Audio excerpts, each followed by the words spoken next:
আসসালামু আলাইকুম সবাইকে। আশা করি সবাই ভালো আছেন, সুস্থ আছেন। জাস্ট দুটি বিষয় আসলে ক্লিয়ার করবার জন্য আপনাদের উদ্দেশ্যে এই ভিডিওটি করা। প্রথমটি ফোন ভাঙা নিয়ে। আমি কখনোই বুঝতে পারি না আমি অন্য একজনের ফোন ভাঙলে সেটাতে আমার আসলে কি উপকার হবে কিংবা আমি কি বেনিফিট পাবো। আপনারা হয়তো ভালো অ্যান্সার দিতে পারবেন এটার। আর যার ফোন ভাঙা নিয়ে কথা হচ্ছে তার ফোনটি আমি কখনোই ইন্টেনশনালি ভাঙিনি। যেহেতু করোনাকালীন সময়ে আমার স্বাস্থ্যবিধি মেনে চলার চেষ্টা করছিলাম আমি সবসময় কীভাবে নিজেকে সেফ রেখে চলাফেরা করা যায় সেটাই চেষ্টা করছিলাম। যেহেতু অনেক মানুষ ছিল ওখানে এবং অনেক ভিড় ছিল, সবাই চেষ্টাও করছিল ছবি তুলতে এবং আমিও চেষ্টা করছিলাম কিভাবে আসলে তাদের কাছে না গিয়ে কিভাবে আমি আমার কাজগুলো সম্পন্ন করতে পারি ইমিগ্রেশনের। তো স্বাভাবিকভাবেই একজন উৎসুক জনতা একদম আমার শরীরের উপর দিয়ে এসে ছবিটি তুলতে যায় এবং আমি তাকে সরিয়ে দিতে গেলে তার হাতের সাথে আমার হাতটি লাগে এবং তার ফোনটি পড়ে যায় এবং হয়তো পরে ভেঙেও গিয়েছে। তো তার ফোন ভাঙার জন্য আমি আন্তরিকভাবে দুঃখিত। কিন্তু আমার মনে হয় তারও সাবধানতা অবলম্বন করা উচিত ছিল। স্পেশালি এই করোনার সময় আমার মনে হয় সবারই এই সাবধানতাটা আসলে একটু অবলম্বন করা উচিত যতদিন এই করোনার এফেক্টটা থাকে। দ্বিতীয় যে ঘটনাটি অবশ্যই খুবই সেন্সিটিভ। আমি প্রথমেই বলতে চাই যে আমি নিজেকে একজন গর্বিত মুসলমান হিসাবে মনে করি এবং আমি সেটাই চেষ্টা করি পালন করার। ভুল ত্রুটি হবেই এবং ভুল ত্রুটি নিয়েই আমরা আসলে জীবনে চলাচল করি। আমার কোনো ভুল হয়ে থাকলে অবশ্যই আমি আপনাদের কাছে ক্ষমা প্রার্থনা করছি এবং আপনাদের মনে কষ্ট দিয়ে থাকলে সেজন্য আমি ক্ষমা প্রার্থনা করছি। এখন আসি আসলে পূজার বিষয়টি নিয়ে। পূজার বিষয়টি বা এখানে আসলে নিউজ কিংবা মিডিয়া, সোশ্যাল মিডিয়া সব জায়গায় এসেছে আমি পূজার উদ্বোধন করতে গিয়েছি, যেটি আমি আসলে কখনোই যাইও নি ও কিংবা করিও নি। এটির প্রমাণ আপনারা অবশ্যই পাবেন, যেটি হচ্ছে অনেক সাংবাদিক ভাই বোনেরাই ওখানে ছিলেন, যাদেরকে হয়তো ইনভাইট করা হয়েছে কিংবা আপনারা যদি ওইখানকার ইনভিটেশন কার্ডটাও দেখেন, কার্ডে আসলে লেখা আছে যে কে আসলে ওটার উদ্বোধন করেছে এবং সেটি উদ্বোধন হয়েছে আমি যাবার আগেই। এবং যে জায়গাতে আমাদের প্রোগ্রামটি হয়েছে, আমাদের অনুষ্ঠানটি হয়েছে, সেটি অবশ্যই পূজা মণ্ডপ ছিল না এবং পাশে আরেকটি স্টেজ ছিল, সেখানে করা হয়েছিল এবং পুরো অনুষ্ঠানটি আসলে সেখানে হয়। প্রায় 40-45 মিনিট ব্যাপী সে অনুষ্ঠানে আমি ছিলাম এবং এখানে কোনো ধর্ম বর্ণ কোনো কিছু নিয়ে কখনো কথা হয়নি।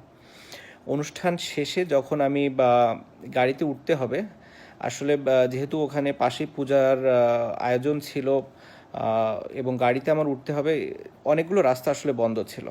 তো স্বাভাবিকভাবেই পূজা ওই মণ্ডপটি ক্রস করে আমাকে যেতে হতো, যেটি আমি গিয়েছি। যাওয়ার সময় পরেশ দা, যিনি আমাকে ইনভাইট করেছিলেন, তার রিকোয়েস্টে আমি প্রদীপ প্রজ্বলন করি এবং যেহেতু কলকাতায় আমি অনেক দিন খেলেছি, কলকাতার মানুষ আমাকে অনেক পছন্দ করে, ওখানকার সাংবাদিকরা অনেক উৎসুকও ছিল। তো সবার রিকোয়েস্টে ওই প্রদীপ প্রজ্বলনের সময় ওখানে পরেশদার সাথে দাঁড়িয়ে একটি ছবি তোলা হয়। ছবি তুলে যখন যাওয়ার সময় আসলে সাংবাদিকদের সাথে আমার যারা নিরাপত্তা কর্মী ছিল তাদের একটু বাদবিতণ্ডাও হয়, একটু হাতাহাতিও হয়। সেই ঘটনার কারণে আসলে আমরা ওই দিক দিয়ে আর যেতে পারিনি, পরে আবার ব্যাক করে অন্য রাস্তা দিয়ে গিয়েছি। সো পুরো ঘটনাটা ছিল এরকম, যার ভেতরে 30 থেকে 40 মিনিট আমরা আমাদের যে প্রোগ্রামের জন্য স্টেজ করা হয়েছিল সেখানে ছিলাম এবং সেখানে কোনো ধর্ম বর্ণ নিয়ে, আমি আবারও বলছি, সেখানে কোনো ধর্ম বর্ণ নিয়ে কথা হয়নি এবং প্রোগ্রামের কোনো আয়োজনও ওরকম ছিল না। হ্যাঁ, যেটা হয়েছে যে 2 মিনিটের যে সময়টা আমি ওই পূজা মণ্ডপে ছিলাম সেটি নিয়ে সবাই বলেছে এবং তারা ধারণা করছে যে আমি পূজার উদ্বোধন করেছি, যেটি আমি কখনোই করিনি এবং একজন সচেতন মুসলমান হিসাবে আমি করব না। তারপরেও হয়তো ওখানে যাওয়াটাই আমার ঠিক হয়নি। সেটা যদি আপনারা মনে করে থাকেন, অবশ্যই আমি এর জন্য আন্তরিকভাবে দুঃখিত, ক্ষমাপ্রার্থী এবং আমি মনে করি যে আপনারা এটি ক্ষমাসুন্দর দৃষ্টিতে দেখবেন এবং ভবিষ্যতে আমি এরকম কোনো ঘটনা যেন আর পুনরাবৃত্তি না হয় সেটিও চেষ্টা করব। আমি তারপর আপনাদের ইনফরমেশনটা একটু ক্লিয়ার করবার জন্য আমি বলে দেই যে কি আসলে পূজার উদ্বোধক ছিলেন। এখানে আমার কাছে ইনভিটেশন কার্ডটাও আছে। উদ্বোধক ছিলেন হচ্ছে ফিরহাদ হাকিম, প্রশাসনিক প্রধান, কলকাতা পৌরসভা, মন্ত্রী, পশ্চিমবঙ্গ সরকার। তো আমি ওই প্রোগ্রামে যাবার আগেই তিনি আসলে পূজার উদ্বোধন করে গিয়েছেন। তারপরে আমি গিয়েছি, আমার প্রোগ্রাম অ্যাটেন্ড করেছি। পরেশদার রিকোয়েস্টে ওই 1 মিনিটে আমি প্রদীপটি প্রজ্বলন করেছি এবং সাংবাদিকদের রিকোয়েস্টে ওনার সাথে দাঁড়িয়ে আমি ছবিটি তুলেছি। হ্যাঁ, অবশ্যই আপনারা ব্যাকগ্রাউন্ডটা নিয়েই আসলে বেশি হয়তো উত্তেজনা বোধ করছেন কিংবা মনে করছেন যে আসলে ঘটনাটি ওটাই হয়েছে। আসলে একটি ছবি দেখে আসলে পুরো ঘটনাটাই আপনি কখনোই অনুমান করতে পারবেন না বলে আমার মনে হয়। তারপরেও আমি আবারও বলছি যে আমরা আসলে কখনোই আমার কোনো ইন্টেনশন ছিল না যে কোনো মানে আমার ধর্মকে ছোট করে অন্য ধর্মকে বড় করব কিংবা অন্য কোনো কোনো কোনো ইস্যুই ছিল না। আমার মনে হয় ইসলাম একটি শান্তির ধর্ম। আমার যদিও জ্ঞান খুবই কম, আমি চেষ্টা করছি এবং ভবিষ্যতে আরও চেষ্টা করব যত ইসলাম সম্পর্কে জ্ঞান নেওয়া যায় এবং ইসলামের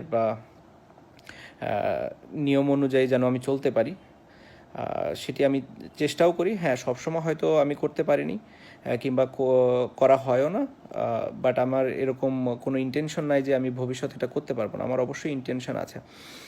আমি শুধু একটি কথাই বলবো যে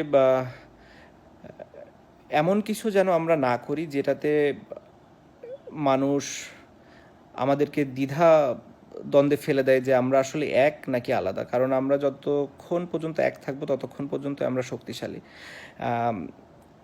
আমরা বিভিন্ন উদাহরণ চাইলেই দিতে পারি, আমি চাইলেই আরও অনেক উদাহরণ দিতে পারি, কিন্তু আমি ওগুলো আসলে দিতে চাই না। আমি মনে করি যে আমরা মুসলমান যারা আছি অবশ্যই তারা এক থাকবো সবসময়, কারণ আমাদের এক থাকা জরুরি, আমাদের একতাটা থাকাটা খুবই জরুরি। যখনই আমরা আলাদা আলাদা হয়ে যাব তখনই আমরা দুর্বল, যখনই আমরা এক থাকবো তখনই আমরা স্ট্রং। এমনি আপনারা অবশ্যই অনেকেই অনেক বেশি জানেন, অনেক জ্ঞানী, এই সম্পর্কে অনেক ধারণা আছেন। তাদের ভালো বড় পরামর্শগুলো আমি অবশ্যই শোনার চেষ্টা করব, তারা যদি কেউ বলেন। এবং এটি আমি মানে খুব সাদরে আমন্ত্রণই জানাবো যদি কেউ আমাকে ভালো কোনো কিছু জানাতে চান কিংবা জানাতে পারেন। বাট একটা জিনিসই আমি শুধু বলতে চাই যে আপনারা কখনোই এরকম মনে করবেন না। দু এক জায়গায় আমি দেখছি যে আমি ঠিক দেখছি না, আমাকে হয় মানে আমি আসলে খুব বেশি একটা এগুলোতে ফোকাস করি না। তারপরে অনেকে অনেক কিছু, যেহেতু এখন আসলে সোশ্যাল মিডিয়াটা এমন একটা পর্যায়ে চলে গেছে যে আপনি চাইলেও অনেক কিছু ইগনোর করতে পারবেন না। তো আমার নামের সামনে যেহেতু অনেকেই শ্রী শ্রী কিংবা সিঁদুর, প্রদীপ, মন্দির অনেক কিছু দিয়ে দিয়ে অনেক কিছু বলছেন, আসলে এটাতে আমরা ইসলামের কিংবা আমাদের ধর্মের কতটা উপরে নিচ্ছি না নিচে আনছি এটা আমার বোধগম্য না। তো আশা করি আমরা সবাই আমাদের জায়গা থেকে দায়িত্বশীল ভূমিকা পালন করব। আমি তারপরেও আবারও ক্ষমা চেয়ে নিচ্ছি আপনাদের সকলের কাছ থেকে এবং আমি চেষ্টা করব নিজের জায়গা থেকে দায়িত্বশীল ভূমিকা পালন করার, একজন গর্বিত মুসলমান হিসাবে।